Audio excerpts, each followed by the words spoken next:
why don't we take a few minutes here to go back and talk about BARB SASAKI Refereeing Life 25th Anniversary Crazy Fest, or better known as quite simply Crazy Fest, a show that occurred on March 10, 2025 in Korakuen Hall in Tokyo, Japan.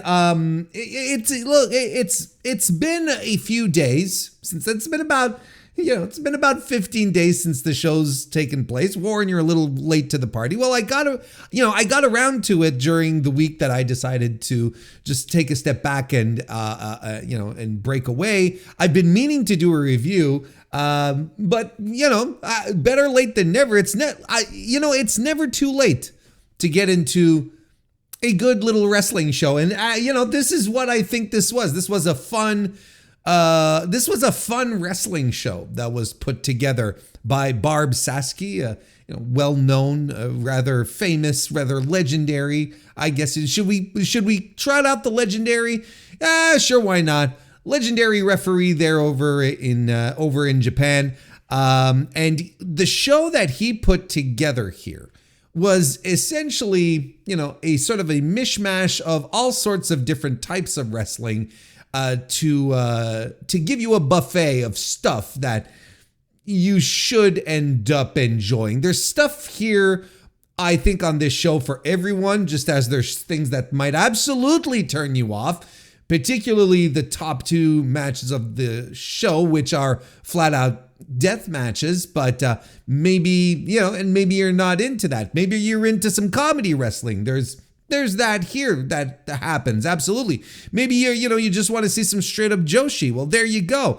There's a little bit of everything here. Of course, it's always a little under the banner, considering the branding of the show and how it was put together.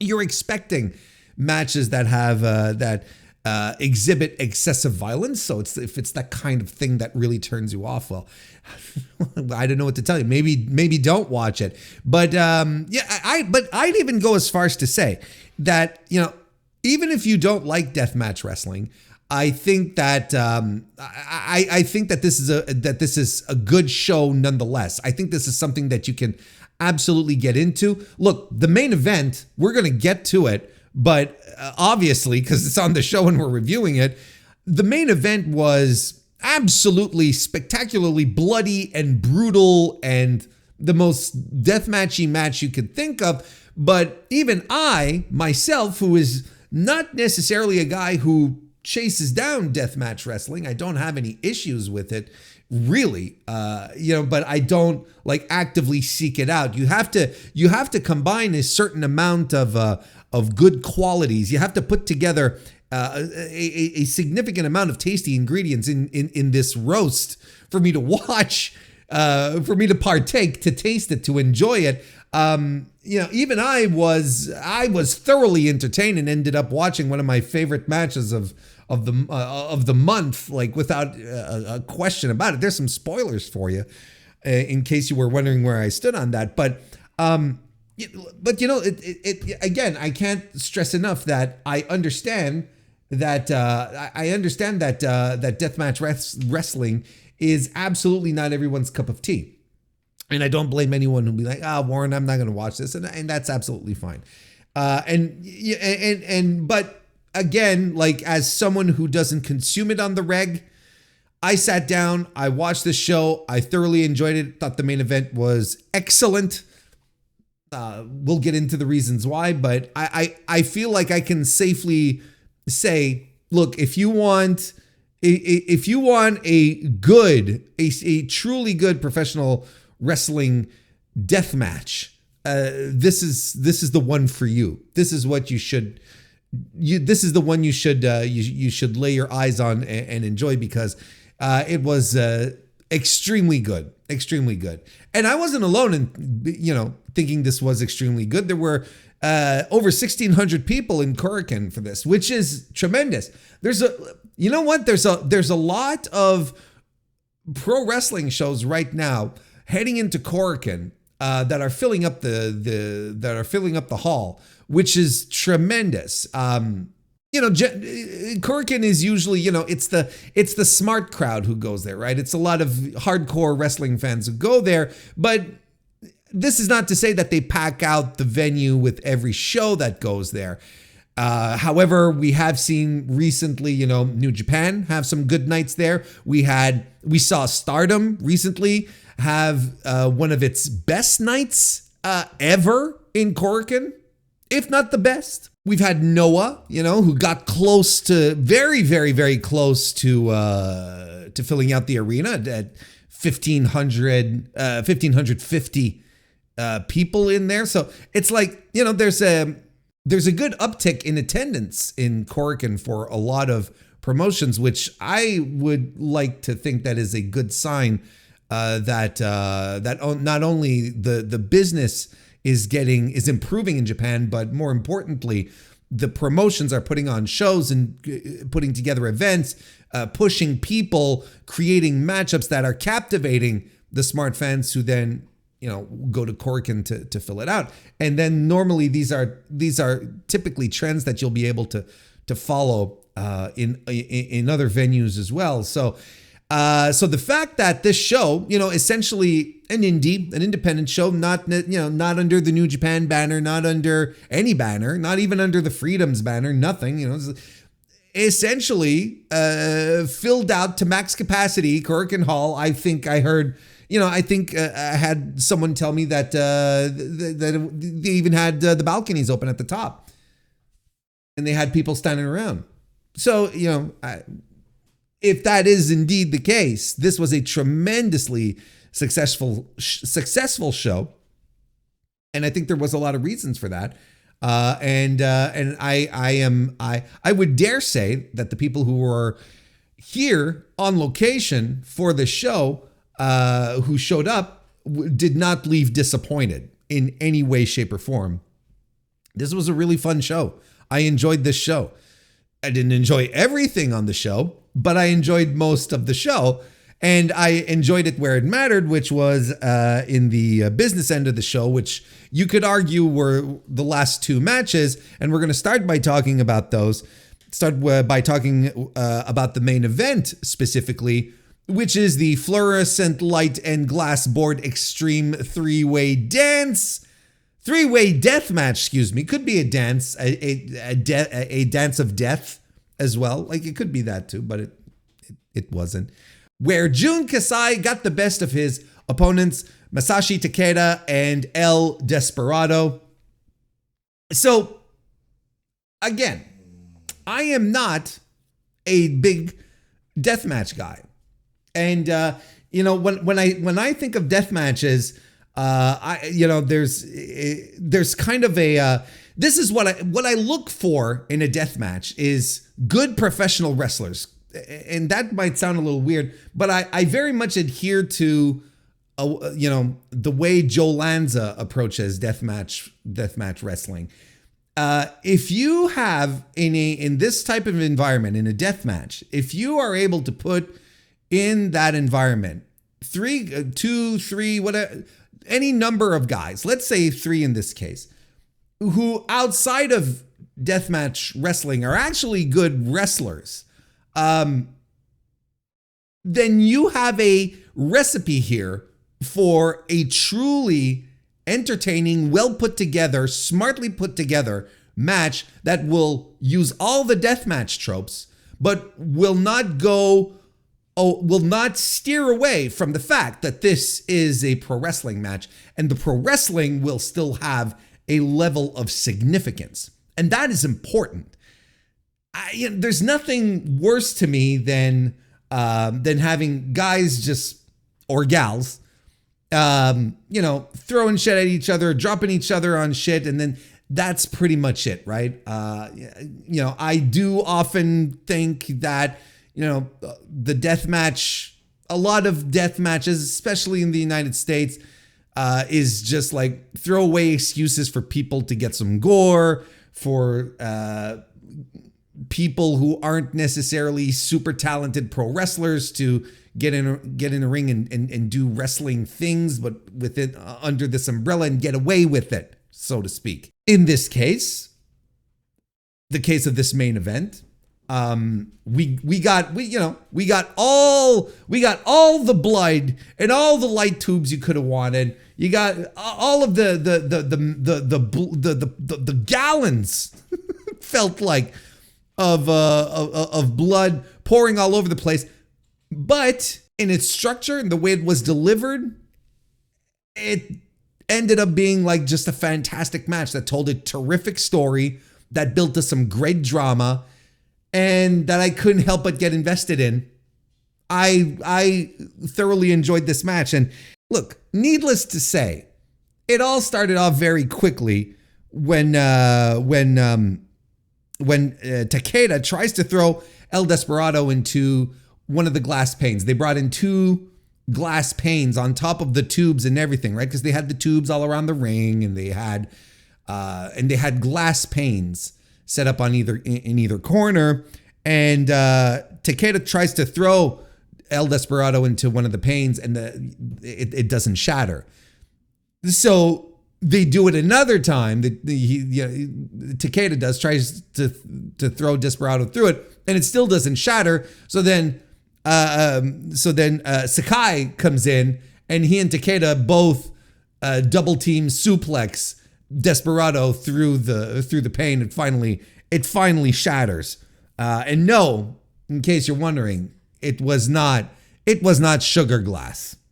Crimea River. Takeda has scissors that he uses to slice his own head. Like, we're establishing early on that these guys are just out to maim each other, right? And that's what they do quite a bit. Takeda eventually, early, not necessarily early, but not too late in the match, he completely tears off El Desperado's mask, which isn't the first time that we've seen this. And in most of these death matches that Despe likes to do, his mask is always just like lost in the shuffle.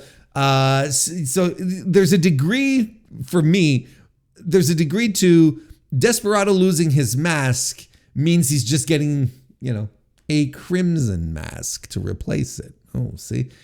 Wow.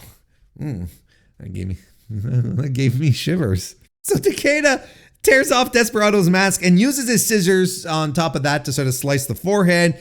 And finally, we get a good Tower of Doom spot by Jun Kasai, who drops the Fools through a glass pane, the second glass pane, I should say.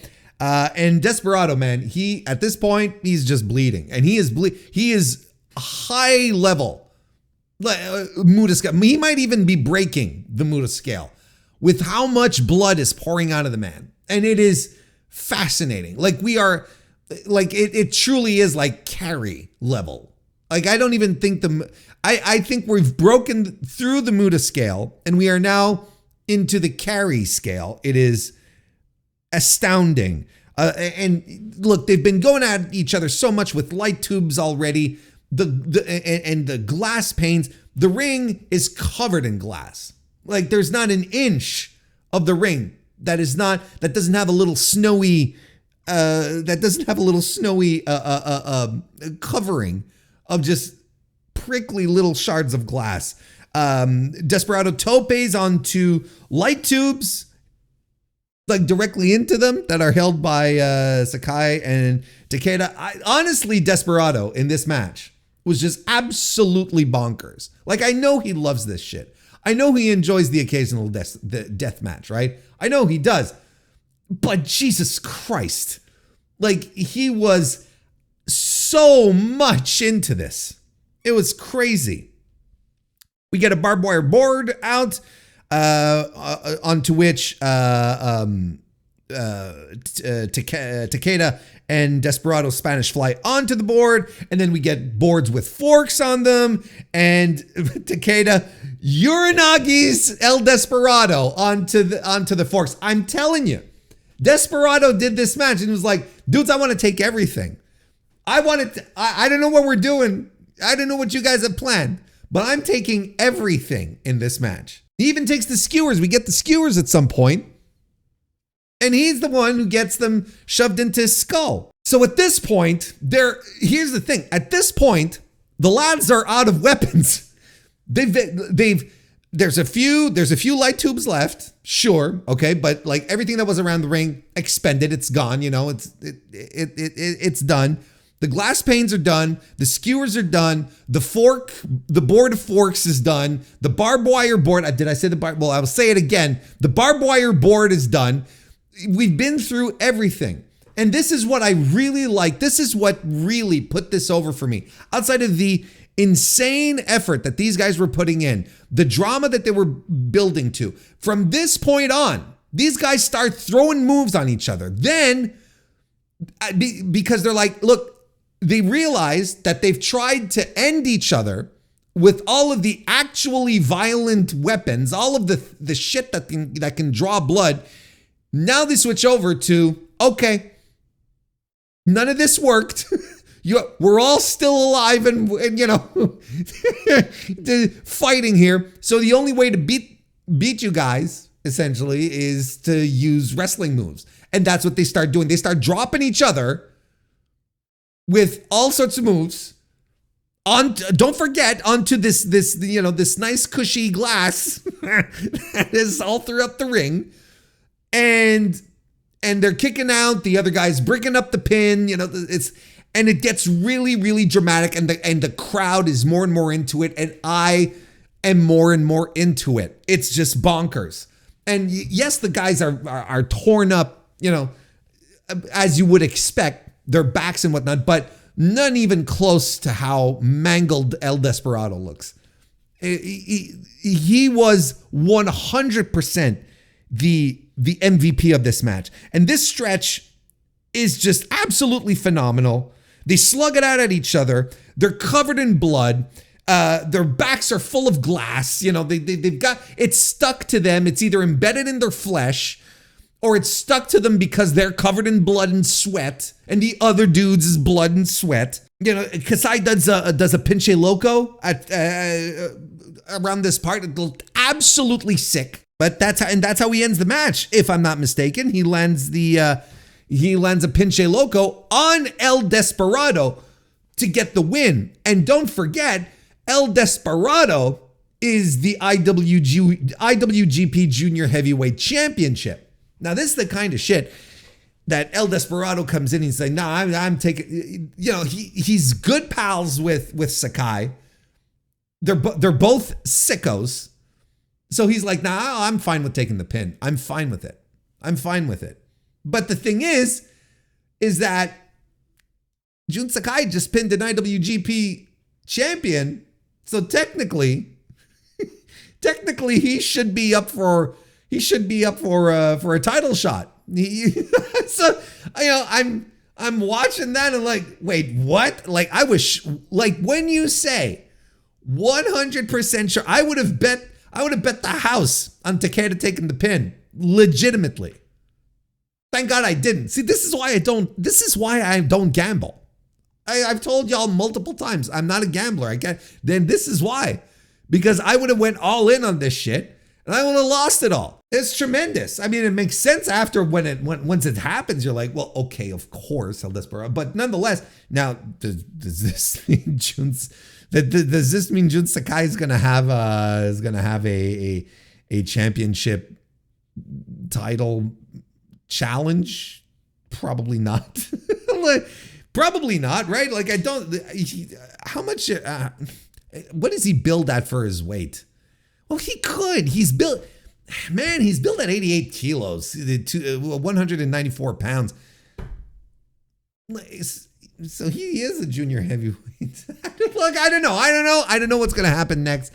Probably not. It's all just going to be probably forgotten or whatnot. But it's not as if New Japan wasn't there and didn't approve of this, right? They had, Hiromu Takahashi's on this show. They had Milano Collection AT on commentary. Like, it's not as if this was completely unsanctioned. And, you had the Stardom girls who are there as well, which are under New Japan, which is under New Japan now. So, this was probably all approved through the proper channels and whatnot. I don't know. But I'll tell you one thing.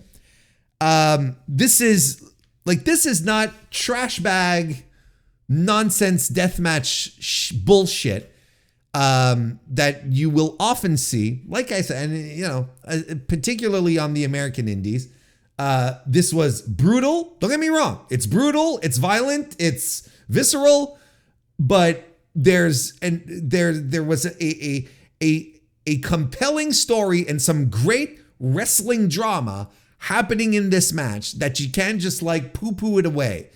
If you think you got the stomach for it, I highly recommend you seek this match out. I'm giving it a 4.5 out of 5. Like, it's absolutely one of my favorite matches I've seen in March. 100%. It delivered on what it delivered on its promise, and then spun that into something where you're like, okay, well, these are professional wrestlers doing a death match. These are truly people who love their craft and who understand how a professional wrestling match works, and delivered on that front first and foremost. They delivered the gore. They delivered the violence and the gore first and foremost, and then sort of capped it off with a fantastic piece of business as far as wrestling goes. I enjoyed it tremendously. I thought it was terrific match. You should absolutely check it out. Will there be a better death match this year? Honestly, this was awesome. You should check it out. Then the other match of the business end of the card was Rina Yamashita defeating Suzu Suzuki in a no disqualification table, ladders, and chairs match. Like, this technically was not a death match, I guess, but it had enough death matchy stuff, but it had that death match vibe to it in a couple of spots to make it go. Look, I said earlier it was a death match. Maybe we could revise that a little bit, just a tiny bit, because honestly, it was just a really violent, hardcore brawl between these two women who can absolutely go for it. And they're tremendous. Both of them, Yamashita is, well, she's a legend in that regard. And Suzu Suzuki, who I really like, has a penchant her as well to do these types of matches. And she's very good at them and very credible. And they went out early at each other, and got the toys out very, very early in the match. But they didn't bring them all out at once. You're going to have to pardon the phrasing here, but they didn't blow the load within the first few minutes. They do bring out a table eventually. Suzu Suzuki power bombs Yamashita off the apron, but she misses the table. She misses the table, and it sort of clips Yamashita in the ass. So what does Yamashita do? What does she do? I don't know if it was planned or not, or if they were supposed to pull out another table or whatever. But Yamashita was like, this table's not going through the rest of this match unscathed. She sets it up at an angle against the apron and DVDs Suzuki right into it, which was tremendous. Then they get those. I still don't know what these are. They're like these little boards with like, and I think someone told me once before what they were, and there will probably be someone in the comments is going to tell me. But these little boards, and then I'll forget again, and we're going to have to, and we'll rerun this down the line. they're these like little metal boards, and I call them circuit boards, but there's no circuits in them. But there's clearly like little pins or whatever that you can implant into your flesh, and they're very popular in Japan deathmatch wrestling.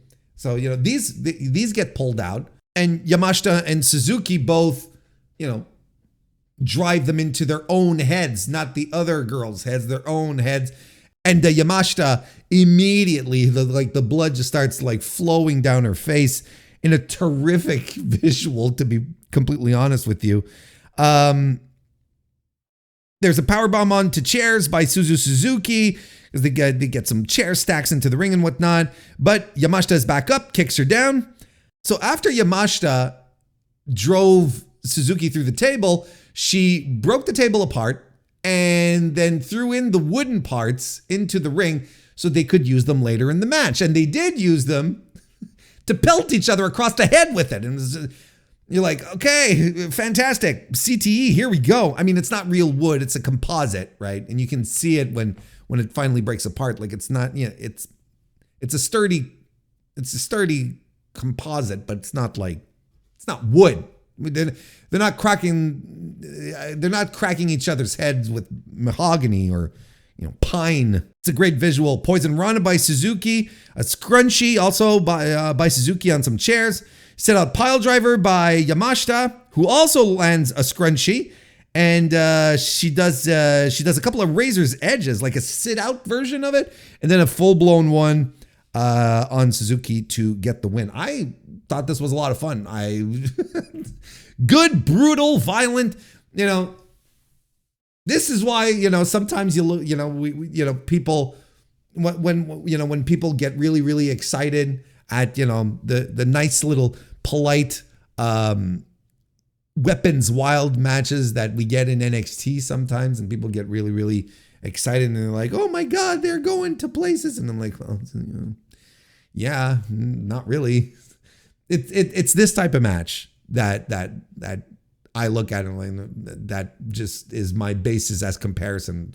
There's no way you can look at whatever they do in NXT with the women in these hardcore matches, quote unquote, and try to make me believe that this was anything close to what I just saw with these two just completely destroying each other. This was terrific. This was a lot of fun. 4 stars for me. The business end of the show, absolutely tremendous. Why don't we run down the rest of the card? I don't have as many thoughts on the rest of the card as the main events, as the two, well, the main event and the co-main event, I guess, the second from the top. Let's go all the way to the bottom of the card and work our way up. Kaito Ishida defeated Yusaku Ito. This was the opener. Some would say that this was even the pre-show, because they ran this match and then there was a bit of an intermission and then they came back like 15 minutes later with the first match.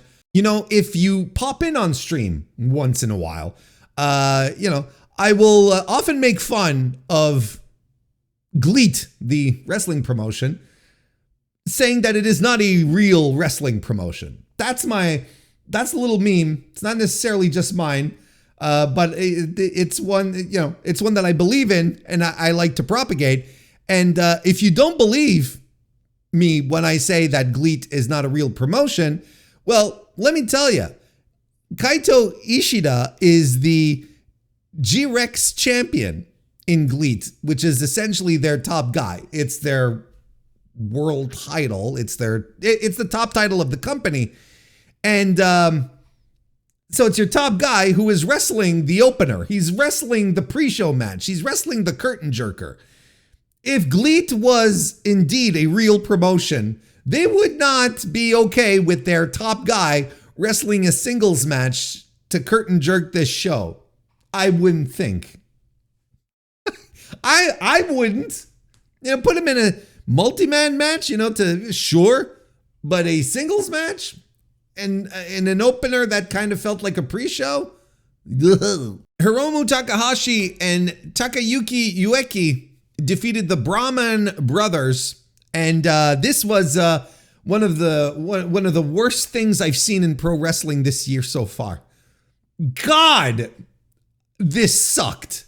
This sucked. I thought this was awful. Now, this was the full-blown comedy match. Okay, this is what this was. And I was advised that the Brahman brothers were, that's what they do. They were, comedy wrestlers, and that this Wiki dude, was also like, he was a gimmick wrestler as well. And then Hiromu's in there for the ha-has, because Hiromu likes doing this kind of goofy shit. And I usually don't have a problem with comedy in pro wrestling. I really don't. I don't have an issue with it. But when there's no wrestling and there's just fucking nonsense happening, where if you've seen the match, you know exactly what I'm talking about. But there's so much like physical comedy nonsense that has nothing to do with wrestling. Like the Brahmin brothers have buckets of water that they throw onto the other guys for purposes, for wrestling, right? So the audience all have, they have their fucking, they give the audience, like little raincoats and things to shield themselves, like towels or whatever, to shield themselves from the water and all this bullshit. And I'm like, look, if I want to watch a Gallagher act, I'll go watch Gallagher. But I'm watching pro wrestling. I kind of want to watch guys beat the shit out of each other. And it's, they're sticking shit up, Hiromu's ass, and he's making faces. And then, then they're spreading mayonnaise on a guy's chest, and then there's bread. And then they eat the mayonnaise off the guy's chest, by slathering the bread right on it. It's so fucking stupid. And I was really angry. I was really mad watching this. And I'm like, I'm sure, I don't know who enjoys this. I don't know who's, and the crowd is uproarious about it. This is not my cup of tea. This is comedy wrestling going too far for me, because the wrestling is not just secondary, tertiary. I would even say it's in fourth place. What is that? Quatricity? Secondary, tertiary, quattrosi? I don't know, but it's so far down the line that I'm watching something else. I'm watching comedy that 13-year-old Warren Hayes would probably think it's pretty funny. When things are inserted up, grown men's assholes. That, I probably would have found it funny, back in 1987 or something. But with my sophisticated tastes in 2025, as someone who watches pro wrestling and has sophisticated pro wrestling tastes, this was too much. This was too much for me. Seriously, I hated this. I utterly hated this. This is absolutely 100% a terrible match. 1.5 stars out of 5. I gave 2.25 stars to the opener, and I was like, boy, I can't get any worse than that. Oh boy. Then we had a Scramble Bunkhouse 3-way tag team death match, where the duo of the Yankee 2 Kenju, which is Isami Kodaka and Yuko Miyamoto, they defeated the teams of Takashi Sasuke and Toru Segura, and Abdullah Kobayashi, who was teaming with Tomoaki Hanma. I forgot to mention Hanma earlier when I was writing down the number of people from New Japan who were working this. And I was like, what the fuck is he doing here? It's like, what is Hanma doing, in a match like this? He's gonna get hurt. But brother, this dude bled. Like he bladed for this nonsense nothing match. Something that I did not expect to see, and was 100%, as the saying goes, was not on my 2025 bingo card, to see Tomoaki Hanma running the razor and bleeding like a pig. It was shocking and cool. And, it's a bit silly at first, the match is, but, this Abdullah guy, Abdullah Kobayashi, is, no mobility. He's,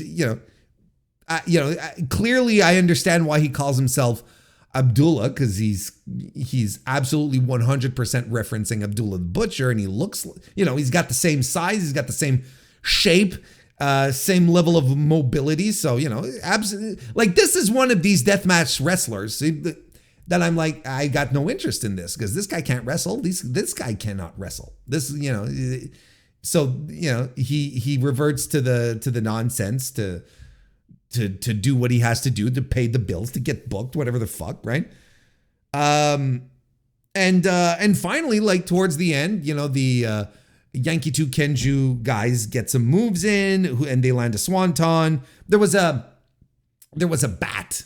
There was a barbed wire bat that was put in the middle of the ring, and you know, basically was free game for the team. They even had a little thing where whoever reaches the ring first can use the bat first, or whatever the fuck. But they did a swanton on the bat onto Segura for the win. And the Yankitu Kenju guys, I don't know which one. I don't remember which one it was. But it was a, yeah, that last stretch had something to it. But otherwise, yeah, you know, it was just don't get, you know, don't let my attitude give you the impression that because Tomoaki Hanma was bleeding that this was suddenly like fucking, you know, that this was suddenly Okada Omega 2, right? Let's pump the brakes here. 2 3/4 stars. You know, fine. Let's move on. Isuke Sasaki, Suji Ishikawa, and Violento Jack defeated Daiju Wakamatsu, Hideyoshi Kamitani, and Issei Onitsuka. And a fun match. I thought this was a lot of fun. Good match. But you know, a lot of guys that I know in here and that I enjoy. Whose work overall is you know is pretty good, and a good match with a lot of action, a lot of chairs in this because this was a street fight. Good spots, hard hitting, dynamic. Thank God this match happened, you know, because after all the fucking like duds and boring ass matches that we were getting beforehand, and the truly repulsive matches on top of that, or match. Singular. This really was a breath of fresh air. 3.5 stars for me. It was a lot of fun. Then we had the Joshi match, which was a bring a weapon, falls count anywhere 6-man tag team match, 6-woman tag team match for the team of Hazuki, Mayu Iwatani, and Captain Stardom. That's right. That's right. One day we can cross our fingers and hope that we will have the team up of the century where Captain Stardom and Captain New Japan will be side by side one day fighting the forces of evil in New Japan Pro Wrestling and Stardom and in pro wrestling in general. It was Saya Iida, by the way. Captain Stardom. They defeated the team of Azumi, Starlight Kid, and Mei Seira. Yeah, like this was really fun. And yeah, everyone brought their weapons. Hazuki brought Koguma as her weapon. No, like this, and Captain Stardom brought a sword, like was it the Buster Sword? Yeah, here we go. Time to really establish the fact that I'm truly a nerd. I think it was the Buster Sword, right? It looked like the Buster Sword, but I have a doubt because I think that like if you get into the finer details, you're like, no, Warren, it wasn't quite the Buster Sword because of this and that. But it was a big fucking sword that kept her from climbing through the rope. She had to add one of the girls from Stars, like hold the top rope so she could just slide in, because the hilt was keeping her from getting into the ring, which was hilarious. And then I think it was Mei Seira who had her own sword, and they had a bit of a sword battle to start things off, and it completely destroyed the Buster Sword, whatever sword she had, and it probably has some kind of anime reference. I mean, maybe it has something to do with Bleach. I've never watched Bleach. Maybe it has something to do with Naruto. Probably more Bleach, right? I would think it'd be Bleach. I think, or it might be another one. There's a lot of anime I don't watch, to be perfectly honest. I'm not going to sit here and pretend like I'm this expert. I really am not. I enjoy the anime. I'm very selective. Right now, I've started watching the Chainsaw Man. Is that it? Chainsaw Man? Chainsaw guy? The guy who turns into a chainsaw. He's got a chainsaw for a head and chainsaws for hands, and he fights demons. It's pretty dumb, but I like it. It's actually really dumb, but I like it. I started watching that, You know, I've watched the Attack on Titan. I've watched, what's the other one with the alchemists and the brother in the suit? Full Metal Alchemist. I was like, what's the one with the alchemist? It's in the title war, you dumbass. You know, like, but yeah, I don't watch the Sword Art Online. I don't watch the, My Hero Academia, which apparently is a big deal that people really like. I don't watch those. I watch the One Piece. Why am I putting the in front of everything? Anyway, the point being is that it probably had some kind of profoundly nerdy significance, but I don't know what it was. So sue me. And this was a lot of fun. This was a very relaxed 6-woman or trios match. How about we'll just call it that? Nice, relaxed atmosphere around a trios match for the Stardom ladies, who just delivered a really fun, typical trios match you'd see in Stardom, but they all seemed a lot more relaxed because they were there to have a good time. And honestly, like, I might have shit on, some of the matches that happened before and whatnot. And the idea for this type of match, regardless, was just for it to be fun. The environment, in a lot of these circumstances, the environment was good for just like cutting loose. It was like a house show, where you go to the house show, the cameras aren't rolling, so everyone's a little more relaxed, everyone's having a little more fun, they're trying stuff out, they're goofing off. And that's part of the fun, being there live and watching it. So, but this I thought was really good. The trios match, even within, this sort of more relaxed atmosphere, because they were working hard. They were working hard. There was nonsense in it. They did spots with Koguma she was dressed as a bear, because, it was fine. It was a fine little match. And, I love me the Hazuki. I think she's good. Starlight Kid, Azumi, Mayu, like a lot of wrestlers in this match where I'm like, I really like these people. These are great wrestlers. So there you go. I think we went through everything. That's the show. So yeah, I mean, I thought it was a fun show.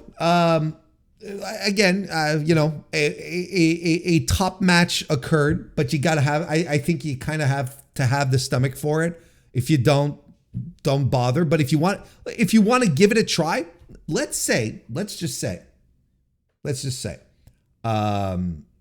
you were like, man, I've never ever watched a death match ever. I'd like to give it a shot just to see, what it's about. Give it a shot, whatever the fuck, right? Go with this. Forget watching, Shindy number, 63 out of fucking New Jersey doing, a terrible death match. I don't know if they can allow them in Jersey. Bear with me here. Bear with me with the analogy. Yeah, like, never mind trying to seek out something else. Like, go with something good. Set your standard high, I would say, and give it a shot. You'll be thoroughly bemused and entertained. How about that? So that's my review of the Crazy Fest.